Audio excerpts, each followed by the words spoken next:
Hello dear students, welcome back to my channel physics SPC. Electromagnetic induction का एक question. A close loop is moving with constant velocity in uniform magnetic field as on potential difference and current in element A B. Important है, potential difference and current in element A B are. चार choice रखे हैं और ये figure दे रखा है। तो पहले इसका की कंसेप्ट समझते हैं, थोड़ा सा ध्यान से देखना, जरूर समझ में आएगा।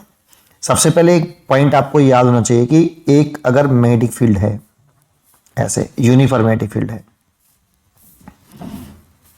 और उसमें एक रॉड है। अभी रॉड पे चर्चा कर लेते हैं। ऐसे ये कोई रॉड है और रॉड ऐसे मूव कर रही है और ये रॉड की लेंथ है। क्या ये चेक करके बताओ, यहां पे ये तीनों म्यूचुअली परपेंडिकुलर हैं? वेलोसिटी, लेंथ और मैग्नेटिक फील्ड नहीं है। देखो वेलोसिटी और लेंथ के बीच में कुछ एंगल हो गया, देखो।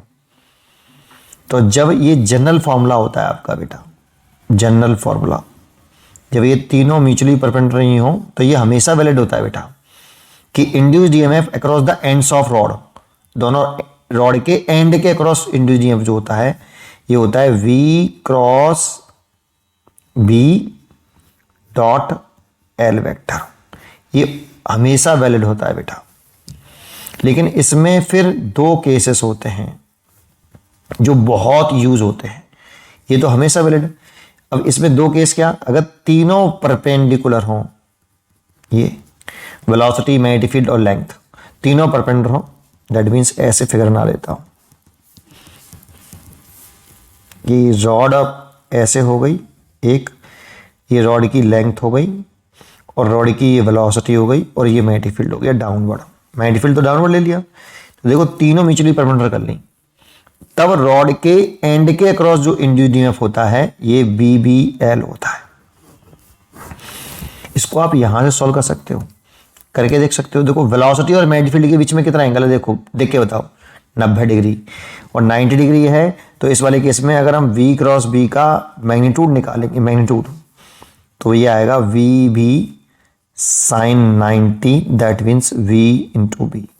और इसकी डायरेक्शन निकालेंगे v क्रॉस b की, तो v क्रॉस b की डायरेक्शन निकालने के लिए राइट हैंड रूल यूज करेंगे। वेलोसिटी वेक्टर की डायरेक्शन में राइट हैंड की फिंगर, और अपनी राइट हैंड की फिंगर को वेलोसिटी वेक्टर से मैग्नेटिक फील्ड की तरफ छोटे एंगल से घुमाएंगे, रोटेट करेंगे। तो वेलोसिटी वेक्टर की डायरेक्शन में राइट हैंड की फिंगर रख के उसे टर्न करिए मैग्नेटिक फील्ड की डायरेक्शन में स्मॉल एंगल से, तो ऐसे। तो थंब इधर आ रहा है, तो जिधर थंब आए वो वी क्रॉस बी की डायरेक्शन होती है, तो वी क्रॉस बी की डायरेक्शन इसमें ऐसे आ रही है, ये direction of v cross B. अब सोच के बताओ वी क्रॉस बी और एल वेक्टर के बीच में कितना एंगल। तो एल एक वेक्टर क्वांटिटी है, इसकी डायरेक्शन हम वही मान लेते हैं जो वी क्रॉस बी की है। मतलब वी क्रॉस बी और एल वेक्टर के बीच में एक्यूट एंगल लेना होता है हमें, तो एक्यूट एंगल लेते हैं, तो ये ऊपर तरफ एल वेक्टर मान सकते हैं। तो 0 डिग्री एंगल हो गया, और 0 डिग्री हो गया तो उस वाली कंडीशन में हम इसमें फॉर्मूला लगाएं E v cross B dot L vector वाला, है ना।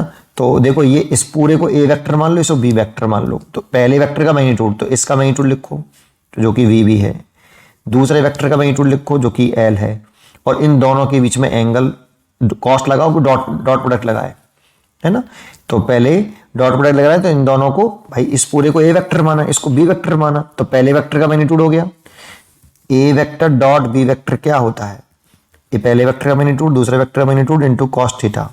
ये तो पहला वेक्टर हो गया, इसका मैग्नीट्यूड हो गया, दूसरा वेक्टर मैग्नीट्यूड हो गया, एंगल 0 हो गया, तो कितना आ गया वी बी एल। देखो आ रहा है कि नहीं, ठीक है। तो ये अगर ये केस होता है तो ये करना है आपको। अब तीसरा केस इसमें लिखते हैं कि अगर आपका दूसरा केस होता है, जो फेमस केस होता है, velocity length parallel, magnetic field length parallel, और लेंथ और मैग्नेटिक फील्ड, तो लिख लिया, ये भी लिख लिया, बी और वेलोसिटी पैरेलल, तो इंड्यूस्ड ईएमएफ 0 होता है। ये दो केस होते हैं, ये जनरल केस होता है। अच्छा, अगर कर्व्ड ले लें, अगर हम, जैसे एक मैंने सर्कुलर ले लिया है, ऐसे कैसे भी शेप का ले सकते हो आप, ये ले लिया, और मैग्नेटिक फील्ड नीचे की तरफ है। तो अब इसमें हमें इंड्यूस्ड ईएमएफ पूछ रहा है, अगर ये रॉड ये चल रहा है वी वेलोसिटी से ऐसे, तो इसके एंड देखो एक एरा और एक एरा, तो इसको आप इफेक्टिव लेंथ लेते हैं बेटा, ये वाली लेंथ लेंगे इसमें, तो आप इस वाले कर्व्ड को इस वाले वायर से, दोनों एंड को ज्वाइन करने वाली वायर से रिप्लेस कर सकते हो ऐसे। इससे रिप्लेस करोगे तो इसकी जो रेडियस होगी, अगर ये r है तो इसकी जो l लेंगे वो 2r लेंगे बेटा, और v वेलोसिटी हो गई। तो ये देखो परपेंडिकुलर है तो फिर ये वाला फॉर्मूला लग जाएगा, और किसी एंगल से होता है टेढ़ा मेढ़ा होकर, तो एंगल से होता है l और v के बीच में, तो फिर ये लगता। तो बस इस पर ध्यान दीजिए। अब करते हैं अपने क्वेश्चन को। अब इस क्वेश्चन को करें तो इसमें देखो, इसको दो भागों में आपको तोड़ना पड़ेगा। क्लोज लूप है तो दो पार्ट्स में। एक तो पक्की बात है कि अगर फैराडे के सेकंड लॉ से देखोगे, आप फर्स्ट लॉ से देखोगे, तो पूरे लूप में नेट ईएमएफ 0 होगा, क्योंकि जब इस पूरे लूप को आप चला रहे हो ना ऐसे, तो पूरे लूप में फ्लक्स में चेंज ही नहीं आ रहा। लूप से लिंक करने वाला फ्लक्स कांस्टेंट है बेटा, इसलिए जो नेट ईएमएफ होगा, दैट इज नेट ईएमएफ होगा, ये 0 होगा बेटा, पूरे लूप का, क्लोज लूप का। पूरे लूप का जो क्लोज लूप का जो नेट ईएमएफ होगा वो 0 होगा, बिकॉज फ्लक्स कांस्टेंट है, फ्लक्स में चेंज ही नहीं आ रहा, तो कोई इंड्यूस्ड डेवलप होगा ही नहीं। बट हमसे यहाँ पे इंड्यूस्ड ईएमएफ जो पूछा है ना, पोटेंशियल डिफरेंस पूछा है, वो केवल एलिमेंट ए बी में पूछा है, इसीलिए से दो भागों में तोड़ना पड़ेगा। पहले अगर मैं इसमें केवल ए बी को देखूं, केवल ए बी को देखूं ओनली, ऐसे है ना, तो ए और ये बी, और इसको v वेलोसिटी से ऐसे मूव करा रहा हूं। इसकी लेंथ रखी है आपकी 20 सेंटीमीटर, l 20 सेंटीमीटर देखो ये रखी है, वेलोसिटी रखी है 20 मीटर पर सेकंड। तो इस रॉड को देखो, तो ये रॉड मैग्नेटिक फील्ड लाइन को कट करते हुए चल रही है, और ये वेलोसिटी, लेंथ और मैग्नेटिक फील्ड तीनों म्यूचुअली परपेंडिकुलर है। तो इस रॉड के अक्रॉस जो पोटेंशियल डिफरेंस डेवलप होगा, potential difference across rod, ends of rod, across ends of rod A B, ये होगा VBL। अब कौन सा एंड, क्योंकि तीनों म्यूचुअली परपेंडिकुलर हैं, यहाँ पे वेलोसिटी, मैग्नेटिक फील्ड और लेंथ, और कौन सा एंड हायर पोटेंशियल पर होगा चेक करना है, तो V क्रॉस B की डायरेक्शन निकाल लो। ऐसे वेलोसिटी वेक्टर डायरेक्शन में रखिए और ऐसे थंब की तरफ घुमा दीजिए, मैग्नेटिक फील्ड की तरफ घुमा दीजिए, तो V क्रॉस B की डायरेक्शन ऐसे आई। जिधर V क्रॉस B लगेगा उधर इस कंडक्टिंग वायर के अंदर जो पॉजिटिव चार्ज होगा उसमें फोर्स लगेगा, मैग्नेटिक फोर्स, और इलेक्ट्रॉन पर फोर्स उसके अपोजिट डायरेक्शन में लगेगा, V क्रॉस B के। इसलिए ये एंड पॉजिटिव, ये एंड नेगेटिव, दैट मीन जिधर V क्रॉस B की डायरेक्शन होती है वही पॉजिटिव एंड होता है।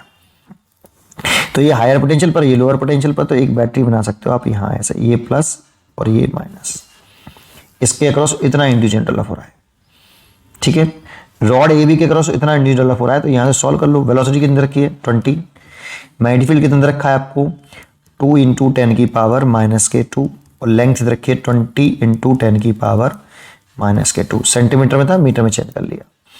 तो देखो ये का इसका मल्टीप्लाई करें तो 400, ये 800 हो गया, 800 10 की पावर -2 और 10 की पावर -4 हो गया ये। तो आप लिख सकते हो यहाँ पे 2 0 चले जाएंगे तो 10 की पावर -2 हो जाएगा, और 0.08 वोल्ट आ जाएगा बेटा। ये ए बी के क्रॉस तो इतना पोटेंशियल डिफरेंस डेवलप होगा, तो ये दो बात पक्की है कि ये सही है, ये भी सही है इसके हिसाब से, तो ये दोनों चॉइस तो गलत हो गई, ठीक है। ए बी के क्रॉस पूछ रहा था बेटा, एलिमेंट ए बी के cross potential difference A B के क्रॉस, तो इतना होगा। लेकिन इसमें अगर हम सेकेंड पार्ट को भी देखें ना, इस वाले पार्ट को, तो इस वाले पार्ट को अगर हम अलग करके देखें, पहले अलग कर लो फिर बाद में इकट्ठा कर लेंगे, है ना। तो इसको देखो आपने, ये ए पॉइंट है, ये बी पॉइंट है, इसको ऐसे टेढ़ा मेढ़ा बना रखा है, ये ए पॉइंट और ये बी पॉइंट। अगर इसको आप देखोगे तो इसकी वेलोसिटी भी वी ऐसी ही होगी, लेकिन इसमें इफेक्टिव लेंथ लेते हैं हम, तो इफेक्टिव लेंथ तो ये होगी बेटा, ये। तो इस वाली चीज को हम रिप्लेस कर लेंगे इससे, और इससे रिप्लेस करें तो लंबाई तो इसकी एल ही है बेटा, तो इसके अक्रॉस भी इंड्यूस्ड ईएमएफ, इस वाले के अक्रॉस भी इंड्यूस्ड ईएमएफ इतना ही होगा, VBL, क्योंकि चल ये इधर ही रहा है, तो इसमें V क्रॉस B की डायरेक्शन निकालेंगे तो ये एंड ऊपर वाला पॉजिटिव आएगा और नीचे वाला नेगेटिव आएगा। तो कुछ इस तरह से डायग्राम बनेगा, देखो ये एंड पॉजिटिव और ये एंड नेगेटिव, ये पॉजिटिव ये नेगेटिव, ये इसके अक्रॉस हो गया इंड्यूस्ड ईएमएफ, और इस रॉड के अक्रॉस देखेंगे तो ये एंड ऊपर वाला पॉजिटिव और नीचे वाला नेगेटिव, तो ये भी E और ये भी E। तो सोचो ये दोनों किस कॉम्बिनेशन में है, सीरीज में, क्योंकि ये करंट एक ही लूप के अंदर है, तो ये करंट इधर निकालना चाहेगा और ये करंट ऐसे निकालना चाहेगा। तो सीरीज कॉम्बिनेशन में है, लेकिन एक दूसरे से ये अपोजिट ऑर्डर में अरेंज है, तो नेट ईएमएफ निकालोगे दोनों का, तो ई माइनस ई करेंगे तो जीरो आ जाएगा बेटा, है ना। तो कुछ सर्किट डायग्राम ऐसे बनेगा, ये पॉजिटिव टर्मिनल और ये नेगेटिव टर्मिनल, ऐसे ये वाला पॉजिटिव और ये नेगेटिव, तो ये करंट ऐसे निकालना चाहेगा और ये ऐसे, तो नेट ईएमएफ जीरो आएगा पूरे लूप के क्रॉस। लेकिन नेट ईएमएफ पूछा ही नहीं उसने यार, उसने तो पोटेंशियल डिफरेंस पूछा है हमसे एलिमेंट ए बी के क्रॉस, जो कि कितना है 0.08। अब इसमें नेट करंट पूछ रहा है, साथ में करंट पूछ रहा है एलिमेंट ए बी में, लेकिन करंट तो बेटा जितनी करंट ये फ्लो न कराएगा, इसका इफेक्ट और इसका इफेक्ट एक दूसरे के बराबर होंगे। नेट ईएमएफ जीरो है तो नेट करंट देखोगे तो सीरीज कॉम्बिनेशन में तो करंट सेम होती है ना पूरे सर्किट में, तो नेट ईएमएफ ही जीरो है बेटा upon resistance R A B, तो इजुकल टू ये zero upon R A B की जो वैल्यू रखी है, जो भी रखी है आर ए बी, तो ये जीरो ही आएगा बेटा, कोई करंट कंडक्ट ही नहीं होगी। आप सोचो इसमें इसका ईएमएफ नेट ईएमएफ जीरो हो गया। और वैसे भी सोचो यार, फैराडे के लॉ से सोच लो कि फ्लक्स में कांस्टेंट है तो कोई नेट इंड्यूस ईएमएफ जीरो है, क्योंकि दोनों मिला के, लेकिन इंड्यूस ईएमएफ इसके क्रॉस है, लेकिन नेट करंट जीरो होगी, फ्लक्स में चेंज ही नहीं आ रहा, कोई इंड्यूस करंट फ्लो करेगी नहीं, इसलिए जीरो चॉइसेस होगा, सी चॉइस इज करेक्ट। उम्मीद करता हूं कि आपको ये क्वेश्चन जरूर समझ में आया होगा। पढ़ते रहिए और खुश रहिए।